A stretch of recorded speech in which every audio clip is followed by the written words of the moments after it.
Halo teman-teman, kembali dengan saya lagi Felix. Dan tentunya masih membahas Soulland, animasi series kesayangan kita. Dapat kita rasakan bahwa di dataran dahulu situasi kian memanas karena nampaknya peperangan kini sudah berada di ujung tanduk.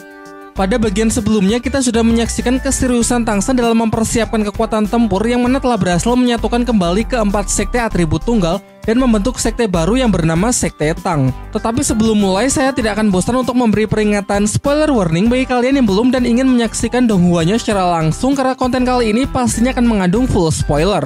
Jadi saya sarankan tontonlah terlebih dahulu versi fullnya. Nah kalau masih ada plot cerita atau scene yang membingungkan maka video inilah solusinya. Terus bagi kalian yang belum tahu juga nontonnya di mana, kalian bisa nonton di WTV ya, aplikasi streaming yang ada di Play Store.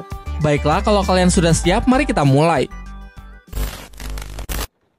Setelah Sekte Atribut Tunggal bersedia bergabung ke Sekte Tang, di pagi harinya mereka semua bergegas menuju ke kota Tiando karena Sekte Tang akan bermarkas di sektenya Titan.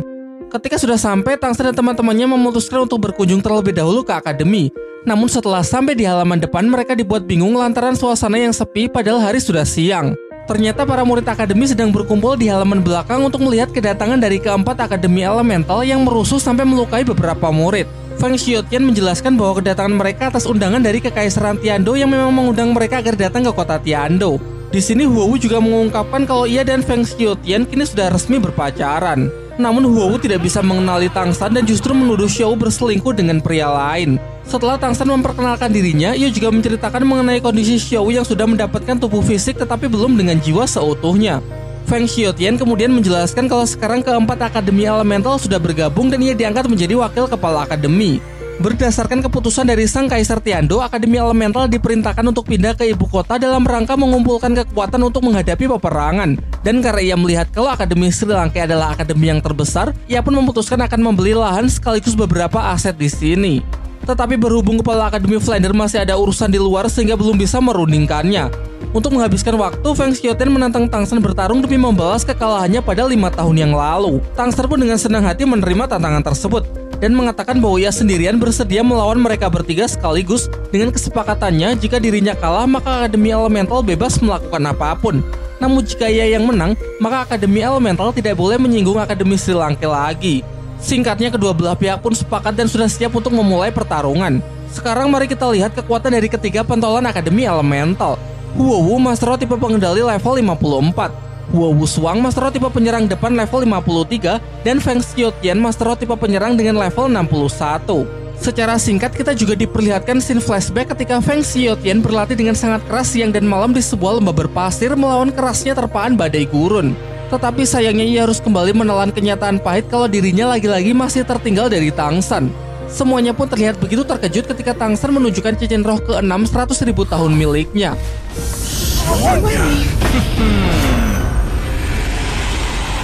Huowu Suang mengawali pertarungan dengan serangan dari skill roh ketiganya Amarah Dewa Naga, namun dapat Tangsan blokir dengan kadang rumput biru perak yang tentunya sudah sangat meningkat dalam segi ketahanan. Berikutnya Huowu bersama Feng Xiaotian melakukan serangan kombinasi antara skill pisau tornado dengan meteor api. Serangan tersebut pun sukses merobohkan pertahanan rumput biru perak milik Tangsan. Namun ternyata ini adalah bagian dari rencana Tangsan. Ia memanfaatkan pertahanan lawan yang melemah akibat terlalu fokus mengendalikan serangan berdamage besar, sehingga kondisi ini memberinya timing yang tepat untuk mendekat lalu segera melancarkan serangan.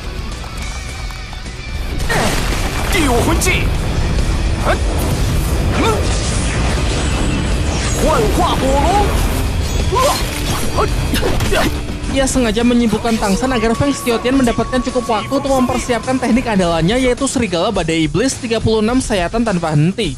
Dan kalau kalian ingat, teknik inilah yang dulu sempat membuat Tangsan begitu kerepotan di pertarungan puncak babak penyisihan turnamen. Di waktu yang bersamaan, Huowu juga merilis skill rohnya untuk mendukung serangan Wu Suang demi mengulur waktu lebih lama.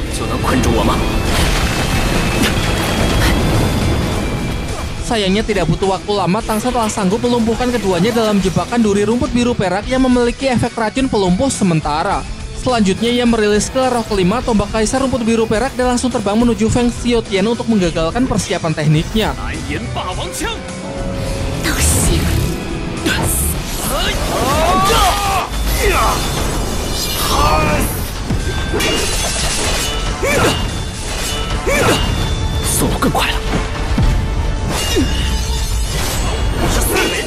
Di puncak pertarungan duel udara mereka, Feng Xiaotian berusaha menahan serangan tombak Tang San. Namun sayap anginnya nampak belum cukup kuat sehingga membuatnya terlempar dan harus kembali menelan kenyataan pahit kalau sekali lagi ia harus tunduk di bawah kekuatan dari Tang San.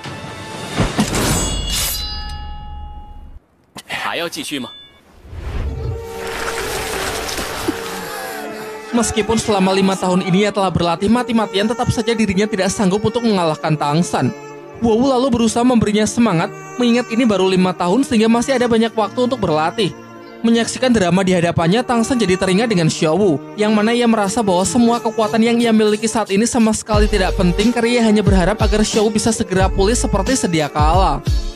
Pasca pertarungan, Feng Xiaotian kembali menjelaskan bahwa sebenarnya tujuan ia pindah ke kota Tiando adalah karena adanya desakan dari pihak Balai Roh Pelindung yang ingin mengakuisisi Akademi Elemental. Namun hal ini bukan berarti ia mau berada di bawah Akademi Sri Lanka, melainkan tetap ingin mempertahankan kekuasaan dan menjadi akademi yang sejajar dengan Akademi Sri Lanka. Nantinya masalah perpindahan ini akan didiskusikan ulang lebih serius sekembalinya kepala Akademi Flander. Setelah kepergian Feng Xiaotian, Tang San menjelaskan kalau Akademi Elemental bisa menjadi sekutu yang sangat berguna. Namun Akademi Sri Lanka harus tetap memegang kendali sehingga dalam hal ini memang perlu menunggu keputusan dari Flander. Ning Rongrong kemudian mengusulkan untuk memanggil kakeknya agar tidak ada lagi pihak yang berani mengacau di akademi. Sementara Tang San berniat akan pergi jauh, tepatnya ke kota Gengsin dengan tujuan ingin mencari sumber daya untuk sekte Tang miliknya. Kalau kalian lupa, kota Gengsin adalah surganya berbagai macam logam langka berkualitas tinggi yang berguna sebagai bahan utama dalam pembuatan berbagai macam senjata rahasia di sekte Tang.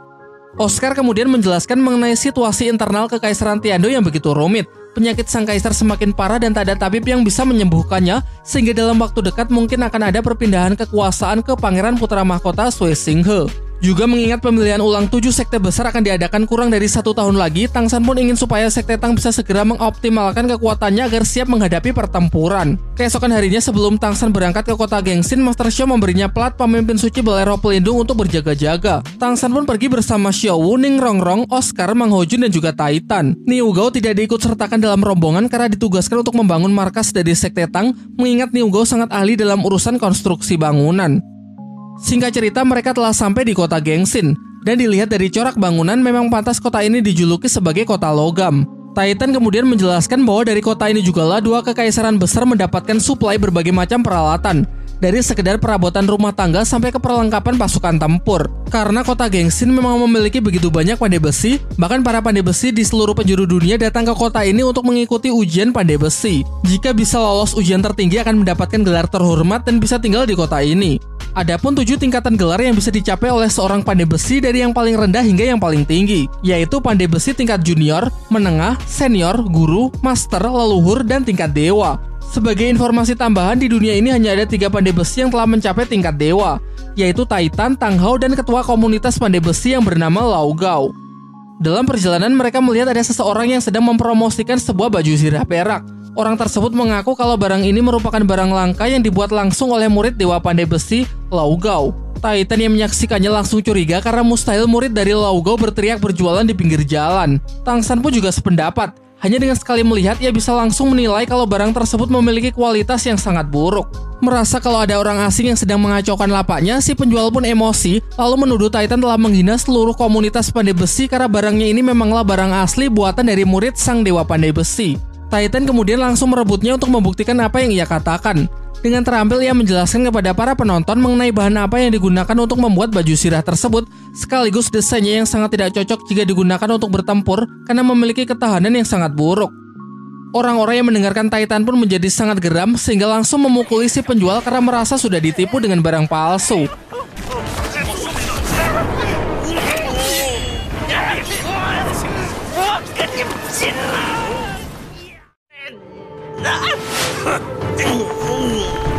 Keributan itu sontak mengundang para prajurit berdatangan, dan jika dilihat dari corak seragamnya, para prajurit ini adalah prajurit dari Balai Roh Pelindung. Tidak heran kalau mereka membela si penjual tukang tipu dan justru menyerang rombongan Tang San.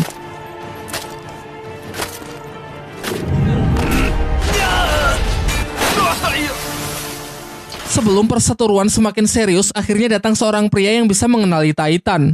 Pria ini bernama Silong yang merupakan murid asli dari sang Dewa Pandai Besi, Lao Gao. Silong pun langsung memberikan hormat yang menandakan kalau Titan ini adalah orang yang sangat disegani di komunitas pandai besi. Ia kemudian menjelaskan kalau kota Gengsin memang sudah cukup lama mendapatkan tekanan dari Balai Roh Pelindung.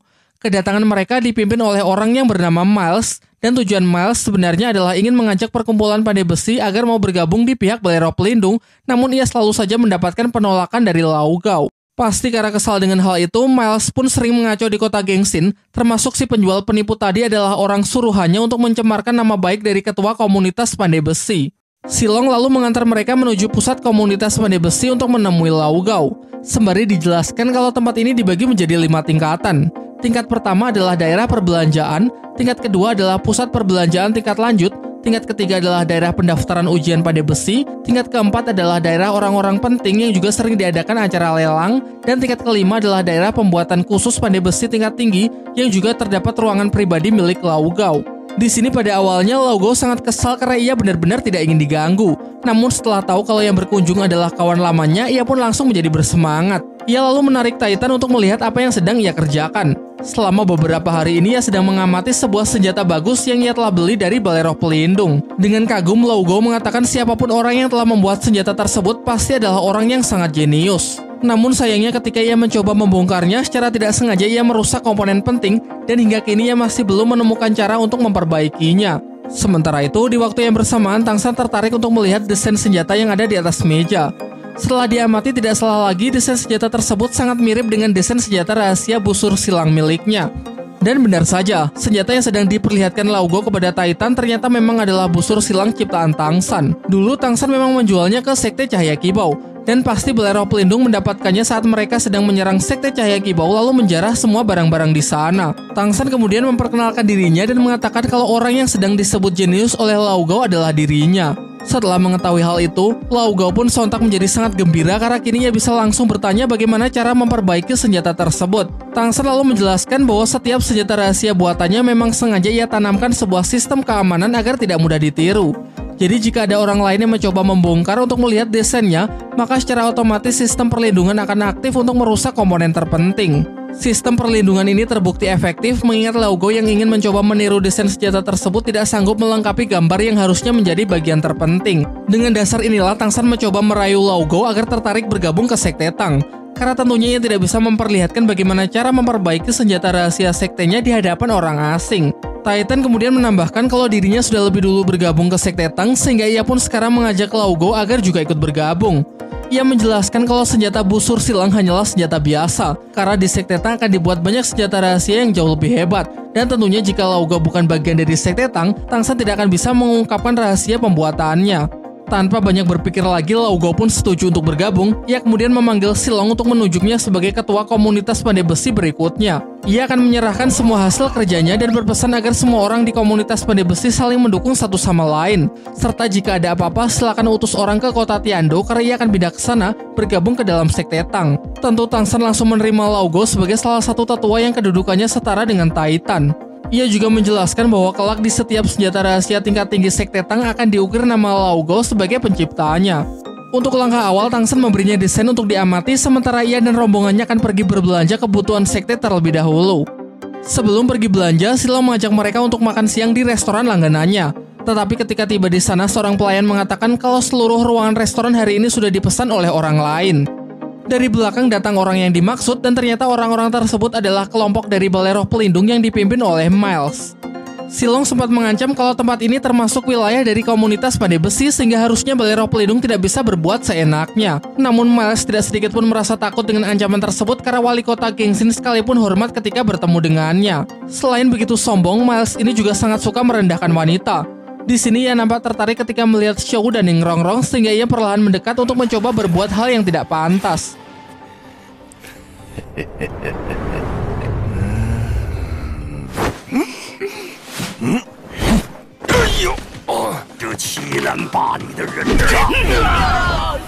Titan yang sudah terlampau kesal berniat menghajar para berdebah tersebut. Namun Tangsan memilih cara lain untuk menundukkan mereka dengan menunjukkan plat pemimpin suci Balai Roh Pelindung. Seketika itu juga sikap Miles pun berubah 180 derajat. Ia langsung memberikan hormat serta memohon ampun kepada Tangsan. Dan lucunya ketika sudah akan pergi, Mang Hojun mengerjai mereka dengan menyuruh mereka berguling-guling saat keluar. Suasana kini menjadi lebih tenang. Silong lalu menceritakan mengenai kebusukan Balai Roh Pelindung yang selalu menindas orang-orang di kota, khususnya para anggota komunitas pandai besi. Mereka tetap bersikeras untuk mengakui sisi komunitas pandai besi meskipun sudah berulang kali ditolak. Tang San kemudian memerintahkan Mang Ho Jun agar mengawasi gerak-gerik dari Balai Roh Pelindung, karena setelah peristiwa hari ini pastinya Miles tidak akan tinggal diam. Sedangkan untuk Oscar dan Ning Rongrong ia tugaskan pergi ke pusat perbelanjaan untuk membeli barang-barang berkualitas tinggi. Karena dengan kejelian mata Ning Rongrong dalam mengenali berbagai macam jenis permata, pasti bisa menemukan barang-barang langka dengan harga terbaik. Singkat cerita, setelah cukup lama pergi, Oscar dan Ning Rongrong telah kembali dengan membawa banyak benda-benda bagus. Salah satu jenisnya adalah batu kristal emas yang bahkan tingkat kemurniannya jauh lebih tinggi dibandingkan dengan apa yang dulu pernah ia dapatkan. Benda lain yang juga menarik perhatian adalah inti besi dingin yang sangat langka. Dengan bantuan Silong dari kemampuan roh pelindungnya, yakni pemahat berlian, inti dari batu itu pun bisa dikeluarkan. Selain itu masih ada satu benda lagi yang menurut Ning Rongrong akan menjadi yang paling berharga, yaitu inti perak laut dalam. Dengan semua ini, maka berbagai senjata rahasia Sekte Tang pasti akan bisa dibuat sehingga Balai Roh Pelindung kini tidak perlu ditakuti lagi. Mereka semua lalu pergi untuk menghadiri acara pelelangan. Silonglah yang menjadi panitia untuk memimpin acara lelang tersebut, dan barang pertama yang dilelang adalah sebongkah batu corak hitam. Di sini Tang San sudah mengincar benda tersebut. Namun ketika barang sudah akan jatuh ke tangan Ning Rongrong, tiba-tiba ada seseorang yang memberikan harga yang sangat tinggi. Dan ternyata orang tersebut adalah Miles. Tang San yakin kalau tujuan Miles hanya ingin mengacaukan acara lelang sehingga ia menyuruh Ning Rongrong agar tidak perlu bersaing. Seiring berjalannya waktu, beberapa barang lelang sudah terjual. Sebagian besar diambil oleh Miles dan hanya beberapa benda saja yang didapat pihak Tang San. Sampai ke barang lelang terakhir, yaitu 2 baju tempur yang bernama Perisai 8 Keinginan. Dijelaskan bahwa baju ini adalah salah satu karya dari Lao Gao, dibuat dari bahan logam yang sangat kokoh namun juga bersifat elastis. Lao Gao menjelaskan kalau ia sudah melakukan penelitian selama bertahun-tahun dan banyak melakukan percobaan dengan berbagai macam logam langka, hingga pada akhirnya ia bisa membuat baju tersebut. Miles langsung tertarik untuk mengambilnya dengan harga yang sangat tinggi, sementara Ning Rongrong masih mengikuti arahan dari Tang San agar tidak berebut dengan orang tersebut.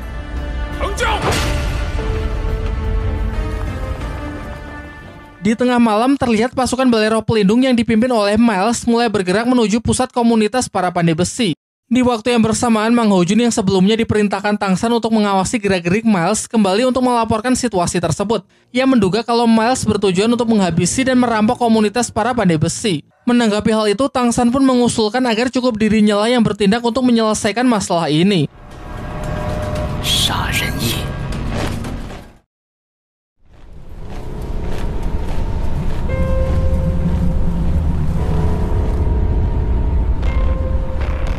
Ketika dalam perjalanan menuju pusat komunitas pandai besi, satu persatu prajurit Balai Roh Pelindung di belakang Miles menghilang secara misterius.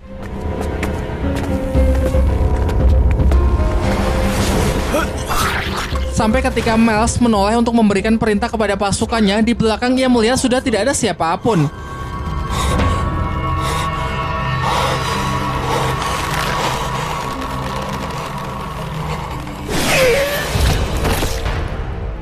Setelah berhasil membunuh Miles beserta seluruh bawahannya, Tang San langsung menuju markas Balai Roh Pelindung di kota Gengsin untuk membakarnya. Semua harta benda yang berada di tempat tersebut ia serahkan kepada komunitas pandai besi agar dikembalikan ke rakyat kota Gengsin, karena awalnya semua harta itu adalah hasil jarahan Balai Roh Pelindung. Sebagai tanda terima kasih dari komunitas pandai besi, barang-barang lelang yang tidak ditebus oleh Miles dijual kepada Tang San dengan harga yang lebih murah. Singkat cerita, setelah melewati perjalanan panjang dari kota Gengsin, rombongan Tang San kini telah sampai di kota Tiando. Mereka langsung menuju ke markas Sekte Tang yang terlihat sudah banyak mengalami renovasi. Di depan mereka sudah disambut oleh ketiga tetua sekte. Bai He mengatakan kalau ia sudah menempatkan banyak mata-mata di seluruh penjuru kota sehingga ia tahu mengenai kedatangan dari rombongan Tang San. Tang San lalu memperkenalkan Lao Gao, sang pandai besi tingkat dewa yang akan menjadi salah satu tetua baru di Sekte Tang. Dan untuk kedepannya, Lao Gao lah yang akan mengurus segala macam kebutuhan senjata tempur Sekte Tang. Semakin jauh masuk ke dalam, mereka semakin dibuat kagum dengan desain bangunan sekte yang sangat besar dan begitu megah. Tentunya ini adalah kerja keras dari Niu Gao, yang menjelaskan kalau sekte sekarang bisa menampung setidaknya 1.500 orang dan kapasitasnya bisa ditingkatkan lagi seiring dengan perkembangan Sekte Tang yang masih akan terus diperbesar. Ia juga menerangkan kalau di Sekte Tang dibagi menjadi 5 wilayah. Di timur, barat, selatan, dan utara adalah daerah para anggota. Sementara daerah tengah akan menjadi kediaman ketua dan para tetua sekte. Selain bangunan yang sangat kokoh, juga ia tambahkan tempat untuk senjata rahasia sehingga ketika sekte diserang, semua Master Roh bisa langsung ikut bertempur. Namun meski kini sekte Tang sudah kokoh berdiri, Tang San belum ingin menunjukkan eksistensinya kepada dunia mengingat keadaan dunia Master Roh sekarang masih belum stabil. Diadakanlah rapat internal sekte untuk pertama kalinya. Tang San menyampaikan gagasannya mengenai perubahan keempat sekte atribut tunggal menjadi 4 aula yang dipimpin oleh masing-masing tetua sekte. Sekte penghancuran akan menjadi aula pengobatan yang bertugas mengurus segala macam obat-obatan. Sekte pertahanan menjadi aula pertahanan yang bertugas dalam urusan pertahanan sekte dan konstruksi bangunan. Sekte kekuatan menjadi aula kekuatan yang bertanggung jawab atas berbagai persenjataan, serta sekte kelincahan menjadi aula kelincahan yang bertugas untuk mencari dan mengumpulkan berbagai macam informasi. Tetua Laugo sebagai pandai besi tingkat dewa akan bertugas dalam mengurus seluruh senjata rahasia di sekte Tang. Selain itu, aula pertempuran untuk pertarungan luar akan diurus oleh Mang Hojun, sedangkan urusan logistik dan keuangan akan diurus oleh Oishike bersama Ning Rongrong. Sebagai penutup, Tang San ingin menginformasikan kepada semua tetua mengenai identitas Xiao yang sebenarnya, yaitu seekor siluman roh berusia 100.000 tahun yang telah bermutasi menjadi manusia. Semuanya pun tidak ada masalah dengan hal itu dan mereka justru merasa iba dengan kisah cinta Tang San yang begitu tragis. Bai He kemudian menyampaikan temuannya baru-baru ini. Berdasarkan informasi dari bawahannya, saat ini di kota Tiando setidaknya sudah ada 1000 Master Roh yang diduga kuat adalah mata-mata dari Balai Roh Pelindung, sehingga dalam waktu dekat mungkin ada hal besar yang akan terjadi. Tang San yang mulai cemas memerintahkan Oishike dan Ning Rongrong agar melihat keadaan sekte Cahaya Kibau, sementara ia dan Mang Hojun akan memeriksa keadaan di Akademi Sri Lanka. Scene kemudian beralih memperlihatkan suasana duka di Istana Kekaisaran Tiando yang mana kondisi kesehatan dari sang kaisar semakin memburuk karena tidak ada satupun tabib yang bisa menyembuhkan penyakitnya. Keesokan harinya, Tang San bersama Xiao dan Mang Hojun telah sampai di Akademi Sri Lanka. Tang San menjelaskan kalau rencananya dalam membangun sekte Tang berjalan dengan lancar, hanya perlu menunggu sampai senjata rahasia berhasil diproduksi dalam jumlah dan kecepatan yang tepat, maka sekte Tang akan bisa dianggap stabil dan siap menunjukkan eksistensinya kepada dunia. Master Xiao kemudian mengatakan kalau kurang dari setengah bulan lagi akan diadakan ujian kelulusan murid Akademi Sri Lanka, dan ia akan memilih para lulusan dengan kemampuan terbaik untuk ia rekomendasikan masuk ke dalam sekte Tang. Flander juga menjelaskan kalau ia telah berhasil membuat kesepakatan dengan Akademi Elemental, sehingga kini akademi tersebut telah resmi bergabung dengan Akademi Sri Lanka. Mengingat kemampuan hebat Flander dalam berbisnis, tentu baginya melakukan hal itu bukanlah sesuatu yang sulit. Tak lama setelah itu, kakek Dugu datang dengan tergesa-gesa untuk menemui Tang San. Ia lalu menjelaskan mengenai kondisi sang kaisar yang sudah semakin kritis. Di luar perkiraan, racun yang meracuni tubuhnya menyebar dengan begitu cepat dan tidak bisa lagi kakek Dugu lawan dengan racun ular giok miliknya. Ia menegaskan jika keadaan ini dibiarkan, maka tidak lama lagi sang kaisar pasti akan meninggal sehingga tahta kekaisaran bisa jatuh ke tangan yang salah. Ia lalu mengajak Tang San untuk segera mengecek kondisinya ke istana. Namun sebelum berangkat, Tang San teringat tetua Yang Wudi, seorang master yang juga sangat ahli di bidang racun dan pengobatan. Singkat cerita, mereka bertiga pun bergegas menuju istana sebelum semuanya terlambat. Di dalam kereta, secara singkat Yang Wudi menjelaskan mengenai jenis racun campuran yang mungkin sudah menyebar sampai ke jantung kaisar. Penjelasan tersebut membuat kakek Dugu yakin bahwa penelitian orang ini mengenai racun memanglah tidak diragukan.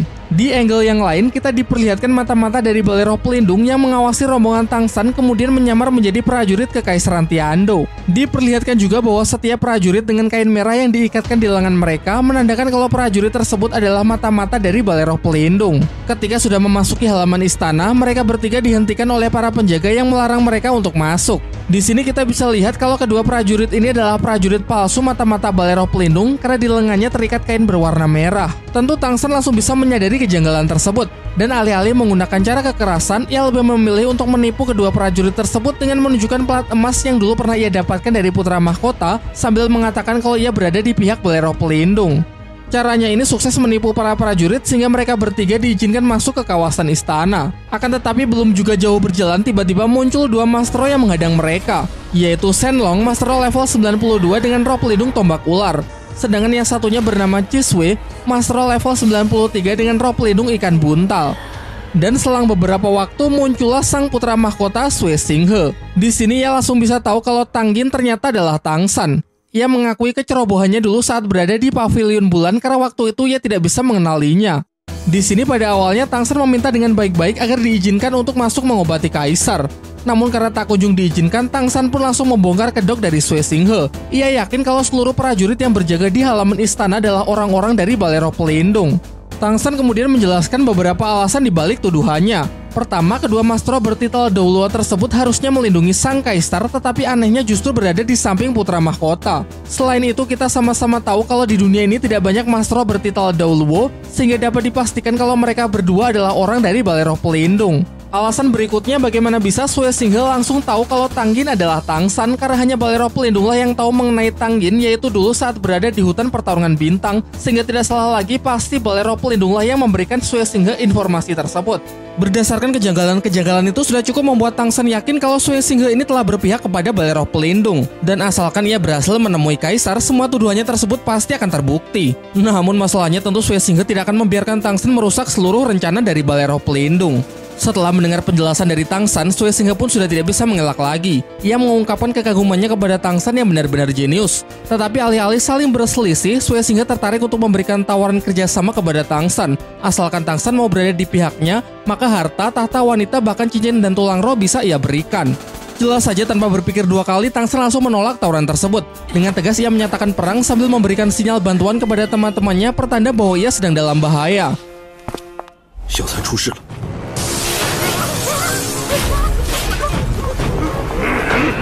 Sayangnya di waktu yang bersamaan pasukan Balai Roh Pelindung sudah mengepung Akademi Sri Langke, sehingga Master Xiao dan yang lainnya tidak bisa langsung menuju lokasi Tang San. Kejadian serupa juga terjadi di markas Sekte Cahaya Kibou, yang mana terlihat ribuan pasukan sudah berada di gerbang masuk dan siap melancarkan serangan. Sementara itu pertempuran di lokasi Tang San pun sudah lebih dulu pecah. Ia bersama Yang Wudi dan kakek Dugu bersatu untuk memberikan perlawanan untuk mencoba menerobos masuk ke dalam istana. Tetapi usaha mereka semakin dipersulit dengan majunya salah satu master roh bertitel Douluo yang memiliki kekuatan roh pelindung ikan buntal beracun. Skill roh racun ular giok dari kakek Dugu sama sekali tidak mempan untuk mengalahkannya, karena skill musuh memiliki kemampuan untuk menelan segala macam serangan racun. Dan seiring semakin banyaknya racun yang ditelan, maka skill ini juga akan semakin kuat.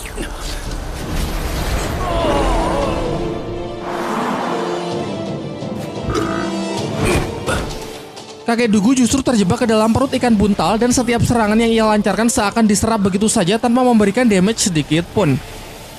Meski skill ini nampak sangat OP, tetapi di luar Tang San menyadari kelemahan dari teknik yang digunakan musuhnya tersebut. Teknik tersebut memang bisa menelan berbagai macam jenis racun, namun pasti tetap memiliki batasan seberapa banyak racun yang bisa ditelan. Sehingga jika menelan racun yang melebihi kapasitas, maka teknik tersebut pasti akan hancur.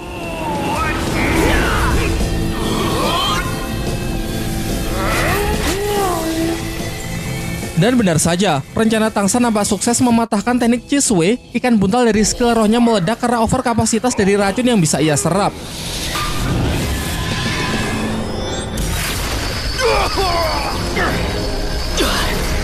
Barulah setelah kakek Dugu keluar, ia melakukan kombinasi serangan dengan Tang San untuk menekan master ikan buntal dan berhasil memojokkannya. Di waktu yang bersamaan, Yang Wudi disibukkan dengan pertarungan melawan Seng Long, master roh bertitel Douluo dengan roh pelindung tombak ular. Menggunakan jenis senjata yang sama, terlihat Yang Wudi bisa mengimbangi kekuatan dari Seng Long, meski jika diperhitungkan secara level, Yang Wudi tertinggal beberapa digit.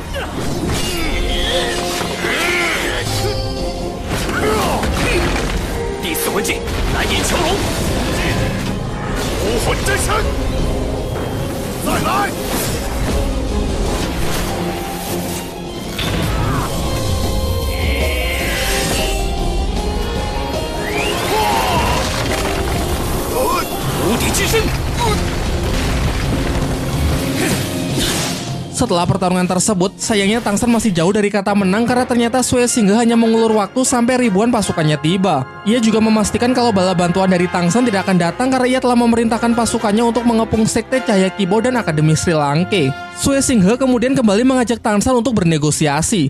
Mengingat ia akan menjadi penguasa baru di Kekaisaran Tiando, maka ia bisa mengabulkan apapun permintaan dari Tang San asalkan mau menjadi bawahannya. Sembari memikirkan cara agar bisa keluar dari situasi ini, Tang San berpura-pura tertarik dengan tawaran tersebut. Ia lalu menyampaikan dua permintaannya. Permintaan pertama, ia ingin orang-orang Balai Roh Pelindung yang dulu menyerang Xiao di hutan pertarungan bintang dibunuh tepat di hadapannya. Di luar dugaan, ternyata Sue Singhe dengan mudah mengatakan kalau ia akan mengabulkan permintaan tersebut.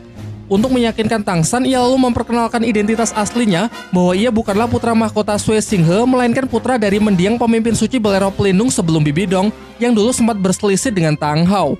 Tang San kemudian lanjut mendekat sambil menyampaikan permintaan keduanya. Dulu balai roh pelindung memburu orang tuanya, membuat ibunya meninggal dengan tragis dan ayahnya diusir dari sektenya sendiri. Jadi sebagai permintaan kedua, Tang San ingin menuntut balas dengan melihat balai roh pelindung musnah tepat di depan matanya.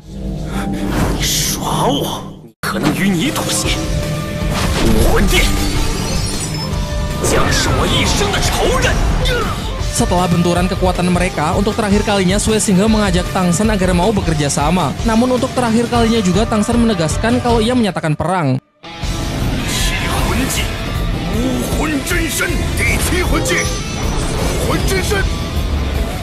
Setelah mendapatkan lampu hijau dari Tang San, kakek Dugu dan Yang Wudi dengan kompak merilis ke roh ketujuh yaitu wujud roh pelindung untuk melanjutkan pertempuran. Sui Xinghe pun juga akhirnya mengeluarkan kekuatan aslinya. Dengan adanya aura keemasan yang ia pancarkan serta wujud roh pelindung yang ditunjukkan, tidak salah lagi ini adalah roh pelindung legendaris Malaikat 6 Sayap. Ia memiliki medan bawaan yang disebut medan malaikat dan lebih kuat jika dibandingkan dengan medan Kaisar Rumput Biru Perak milik Tang San.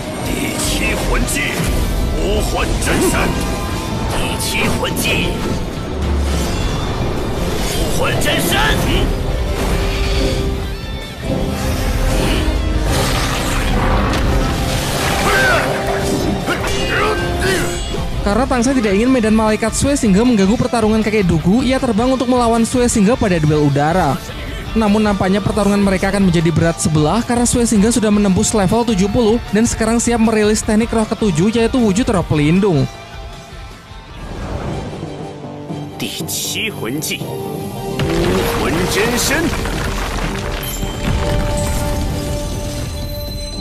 Terlihat raut wajah Tang San yang mulai cemas karena medan malaikat yang menekannya terus bertambah kuat setiap detiknya. Kekuatan rohnya dibuat semakin melemah sehingga jika keadaan ini terus berlanjut, maka kekuatan rohnya bisa hilang dan dirinya akan mati.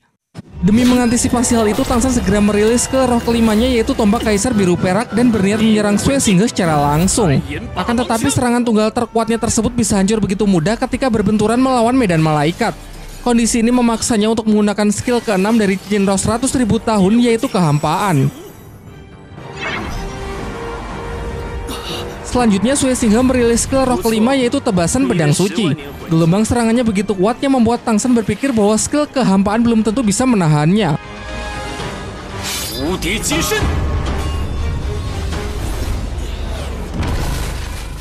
Setelah terlempar ke tanah, Tang San mencoba teknik palu acak udara yang ternyata cukup efektif untuk mengacaukan medan malaikat milik Sui Xinghe. Selanjutnya ia mencoba mengkombinasikan teknik palu acak tersebut dengan teknik langkah hantu, ditambah skill teleportasi untuk berupaya menghancurkan sepenuhnya medan malaikat. Menanggapi aksi Tang San, Sui Xinghe merilis skill roh ke-6 yaitu Raungan Malaikat Kematian. Memiliki jangkauan serangan psikis yang luas, bahkan prajuritnya sendiri pun juga terpengaruh dengan efek skillnya tersebut. Sementara Tang San akhirnya sudah siap dengan teknik tarian palu acak, juga sudah siap untuk menghancurkan medan malaikat.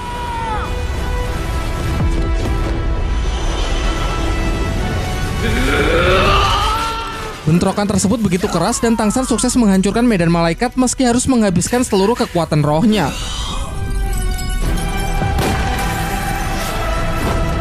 Ketika sudah mendarat, sebuah serangan tiba-tiba melesat dan nyaris membunuh Tang San. Namun serangan tersebut berhasil Sui Xinghe halau, lalu memarahi bawahannya karena bertindak tanpa perintah. Ia mengatakan bahwa Tang San hanya boleh mati di tangannya tanpa ada orang lain yang mengganggu. Di sisi lain, Tang San merasa kesulitan untuk memulihkan kekuatan rohnya kembali. Karena sesaat setelah memecahkan medan malaikat, Sui Xinghe sengaja memasukkan kekuatannya ke dalam tubuh Tang San. Sebelum menghabisi Tang San dengan serangan terakhir, Sui Xinghe memberi kesempatan Tang San untuk mengetahui identitas aslinya. Diperlihatkan wujud aslinya yang ternyata adalah seorang wanita. Nama aslinya adalah Xian Reshu. Berkat kemampuan dari tulang roh, ia mendapatkan kemampuan untuk berubah wujud sesuai dengan keinginannya. Barulah setelah memperlihatkan wujud aslinya, Xian Reshu menggunakan skill roh pedang suci untuk menyerang Tang San yang sudah kehabisan tenaga. Sementara Yang Wudi dan kakek Dugu pun tidak bisa membantu karena adanya dua master balai roh pelindung bertitel Daoluo yang menghalanginya. Tepat di saat-saat terakhir, jiwa Xiao di dalam diri Tang San keluar yang kemudian bersatu dengan wujud fisik kelincinya. Dengan ini Xiao pun berhasil bangkit seutuhnya meskipun cuma sementara. Tang San menyuruhnya agar segera menjauh, namun Xiao justru memeluknya untuk bersama-sama menahan serangan dari Xian Reshu.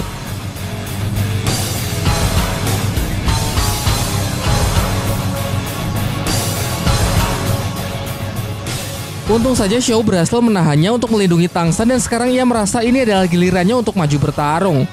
Dengan hancurnya medan malaikat milik Shan Reshu, kini pertahanannya pun telah terbuka dengan jelas, serta Xiao bisa bergerak dengan begitu leluasa karena tidak ada lagi tekanan medan yang bisa membatasi pergerakannya.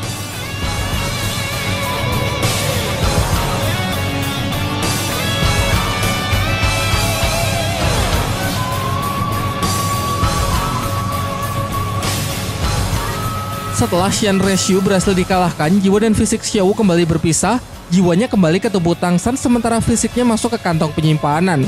Akan tetapi kekalahan dari tuannya tersebut tidak lantas membuat balai roh pelindung mundur dan justru mengambil kesempatan ini untuk segera menghabisi Tang San yang sedang kehabisan tenaga. Di waktu yang tepat, bala bantuan dari para guru Akademi Sri Lanka pun telah tiba, membentuk kembali formasi segitiga emas, menciptakan wujud naga emas untuk meratakan pasukan balai roh pelindung yang menghalangi. Situasi ini akhirnya memaksa pihak Shenlong mundur karena khawatir jika Shan Reshu akan terluka lebih parah. Pasukan balai roh pelindung yang masih menyerang akan ditahan oleh trio segitiga emas, sementara Tang San bersama Yang Wudi dan kakek Dugu akan langsung masuk ke istana untuk menolong kaisar. Sesampainya di sana ada Sui Beng yang menjaga kaisar agar tidak ada orang yang mencelakainya lagi. Setelah Yang Wudi memeriksa kondisinya, ternyata racun tersebut berasal dari 7 racun campuran.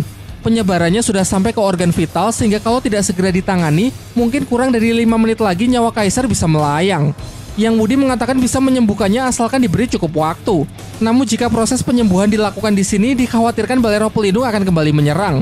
Dan mengingat kaisar hanya bisa bertahan selama 5 menit, Tang San meminta agar kakek Dugu menggunakan racun ular giok untuk menahan sementara penyebaran racun di tubuh kaisar. Setidaknya agar kaisar bisa bertahan sedikit lebih lama sampai berhasil dibawa ke tempat yang aman. Setelah mengalahkan pasukan di halaman istana, Master Xiao, Flander, dan Guru Liu Erlong segera menyusul Tang San. Singkat cerita, rombongan Tang San dengan membawa sang kaisar berlari menembus pasukan yang mulai berdatangan. Tetapi karena di dalam pasukan tersebut mungkin terdapat prajurit kekaisaran Tiando yang asli, yang meminta kepada Yang Wudi agar tidak perlu sampai membunuh mereka.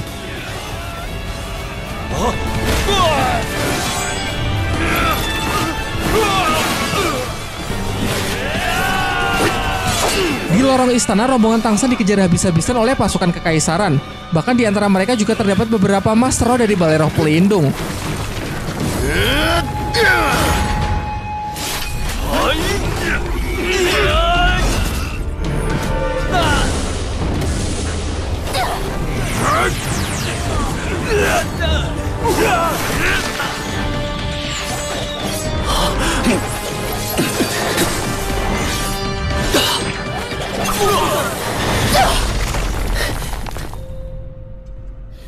Sampai akhirnya ia berhasil keluar dari istana dan langsung menjebol gerbang depan untuk melarikan diri. Namun tidak disangka di luar istana puluhan ribu pasukan sudah menunggu. Meskipun kekuatan Tang San sudah sepenuhnya pulih, di pihaknya ada trio segitiga emas serta 2 master roh kelas atas, tetap saja mustahil sanggup melewati kepungan pasukan kekaisaran dengan kekalahan dari segi jumlah yang tidak masuk akal. 只有硬闯了，来吧！ 王军传。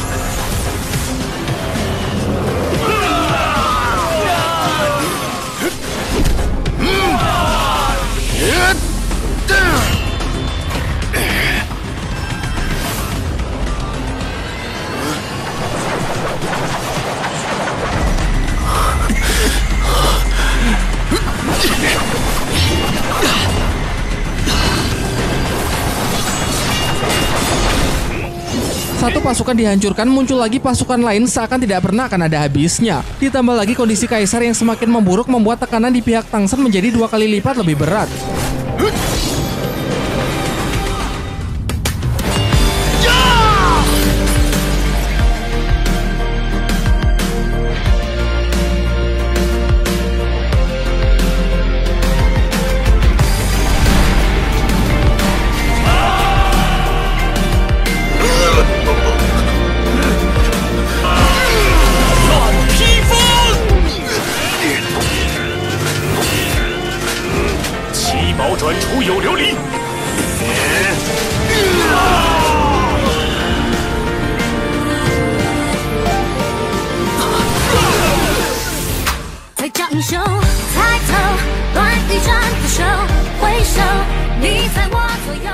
Untung saja di waktu yang tepat bala bantuan dari Sekte Cahaya Kibo telah tiba.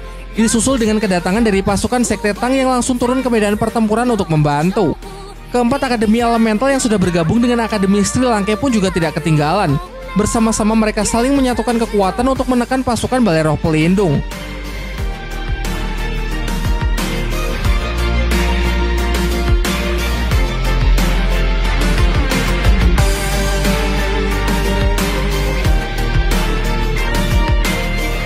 Akhirnya situasi kini telah berbalik. Sisa pasukan Kekaisaran Tiando asli yang masih ingin melawan akhirnya berangsur-angsur sadar setelah Pangeran Suebeng menjelaskan kalau putra mahkota lah yang telah berkhianat. Selama ini penjahat dari Balai Roh Pelindung menyamar menjadi putra mahkota, meracuni ayahnya dengan tujuan ingin merebut kekuasaan Kekaisaran Tiando. Di tengah penjelasannya tiba-tiba Kaisar tersadar. Ia menyatakan kalau mulai saat ini Pangeran Mahkota Sui Singhe telah dikeluarkan dan untuk sementara Pangeran keempat Suebeng lah yang akan meneruskan tahta Kekaisaran Tiando. Setelah mendapatkan mandat tersebut, Suebeng langsung memberikan titah pertamanya kepada seluruh pasukan agar membersihkan semua mata-mata Balai Roh Pelindung di kota Tiando demi mengembalikan perdamaian. Sekilas kita juga diperlihatkan ekspresi Tang San yang merasa lega karena menyaksikan sikap Suebeng yang jauh berbeda dengan sikap saat berpura-pura sombong. Singkat cerita, Tang San telah berhasil membawa Kaisar ke Akademi Sri Lanka. Para tetua sekte menyampaikan laporan bahwa seluruh pasukan sekte Tang tidak ada yang mengalami luka serius dan sekarang telah kembali ke markas. Tang San kemudian menjelaskan kepada Ning Fengzi bahwa putra mahkota Sui Singhe adalah orang Balai Roh Pelindung yang menyamar. Penyamarannya yang begitu sempurna didapat dari salah satu tulang roh yang memberinya kemampuan untuk berkamuflase. Setidaknya Balai Roh Pelindung memiliki 6 tulang roh. Master Xiao menjelaskan kalau sampai ke 6 tulang roh tersebut berhasil diaktifkan secara bersamaan, maka besarnya peningkatan kekuatan yang didapat tidak akan terbayangkan. Namun sejauh ini belum ada yang bisa melakukannya karena syarat untuk mengaktifkannya seorang Master Roh harus sudah menembus level 100. Sedangkan normalnya ketika seorang Master Roh sudah melewati level 90, maka untuk menambah satu level saja akan sangat sulit. Jadi bisa dikatakan menembus level 100 dalam sejarah Master Roh itu hanyalah sebuah legenda. Sementara itu, Xian Reshu yang terluka pasca pertarungan sebelumnya sedang dalam proses pemulihan. Setelah pulih, ia masih ingin melanjutkan rencananya untuk membunuh Kaisar demi merebut tahta kekuasaan Tiando. Dengan nada penyesalan, Sheng Long menjelaskan kalau sekarang semuanya sudah terlambat karena Tang San telah berhasil mengamankan sang Kaisar serta seluruh wilayah istana. Xian Reshu pun memutuskan untuk mengakhiri rencananya yang padahal telah ia lakukan selama 20 tahun. Ia kemudian memberikan titah agar mengumpulkan pasukan Balai Roh Pelindung untuk menghabisi seluruh kekuatan Kekaisaran Tiando, lalu bergegas tinggalkan kota Tiando dan kembali ke Balai Roh Pelindung. Xin kembali ke tempat Tang San. Yang Wudi menyampaikan kalau racun di tubuh Kaisar sudah sepenuhnya ia keluarkan, namun ia memvonis kalau Kaisar hanya akan bisa bertahan selama kurang lebih 5 tahun lagi karena banyaknya organ vital yang sudah terlanjur rusak. Topik beralih mendiskusikan mengenai langkah apa yang mungkin diambil Balai Roh Pelindung berikutnya. Singkatnya, mereka baru menyadari kalau pertahanan di wilayah istana dan kota Tiando sekarang sedang sangat lemah, sehingga kemungkinan akan mudah dihancurkan. Dan benar saja, setelah diperiksa seluruh wilayah istana mengalami kerusakan yang sangat parah akibat serangan Balai Roh Pelindung yang tidak terduga. Balai Roh Pelindung pasti melakukan ini untuk melemahkan kekuatan Kekaisaran Tiando sehingga mereka kelak bisa memiliki banyak kesempatan untuk menyerang Kekaisaran. Di sana, Xian Reshu juga menuliskan pesan kepada Tang San yang berisi bahwa ia pasti akan membalas kekalahannya. Sekembalinya di Balai Roh Pelindung, Xian Reshu menyampaikan kegagalannya kepada Bibi Dong. Dan dari percakapan mereka dapat kita ketahui bahwa Xian Reshu ini adalah anak kandung dari Bibi Dong, namun karena suatu alasan yang belum diketahui, ia menolak untuk mengakui Bibi Dong sebagai ibunya dan justru lebih sering untuk menentangnya. Seperti saat ini, Xian Reshu menyatakan bahwa dia tidak kalah dari Tang San, melainkan dari Bibi Dong. Ia mengatakan kalau setelah ini ia tidak ingin lagi mencampuri urusan politik Balai Roh Pelindung dan lebih memilih mengambil alih kepemimpinan tetua di Balai Roh Pelindung. Kelancangannya tersebut sempat membuat Bibi Dong marah, namun kemudian ia menyuruh Xian Reshu agar meminta pendapat dari kakeknya, dan jika kakeknya mengizinkan maka ia juga akan setuju. Sesampainya di ruangan sang kakek terlihat kalau Xian Reshu ini merupakan cucu kesayangan kakek. Namun di sini sang kakek bersikap bijak dengan menjelaskan bahwa apa yang telah dilakukan Bibi Dong sebagai pemimpin suci adalah untuk kebaikan Balai Roh Pelindung, dan sudah seharusnya Xian Reshu sebagai putrinya turut membantu. Xian Reshu kemudian menyampaikan keinginannya untuk menjadi pemimpin tetua Balai Roh Pelindung. Kemudian dijelaskan kalau pemimpin tetua tidak boleh ikut kegiatan Balai Roh Pelindung, bahkan harus siap membunuh semua musuh paling kuat dari Balai Roh Pelindung. Xian Reshu pun bersedia untuk mengambil tanggung jawab tersebut, dan pembicaraan ditutup dengan menegaskan kalau ia hanya punya kakek, dan tidak akan pernah studi jika harus mengakui Bibi Dong sebagai ibunya. Xin kemudian beralih memperlihatkan kedamaian yang sudah kembali tercipta di Kekaisaran Tiando. Dan tepat hari ini adalah upacara penobatan Pangeran keempat Suebeng menjadi putra mahkota Kekaisaran Tiando. Di scene terakhir kita diperlihatkan Tang San yang berada di atas menara, sedang memikirkan kalau semua kedamaian saat ini sebenarnya adalah awal dari perseteruan yang sesungguhnya antara Kekaisaran Tiando dengan Balai Roh Pelindung.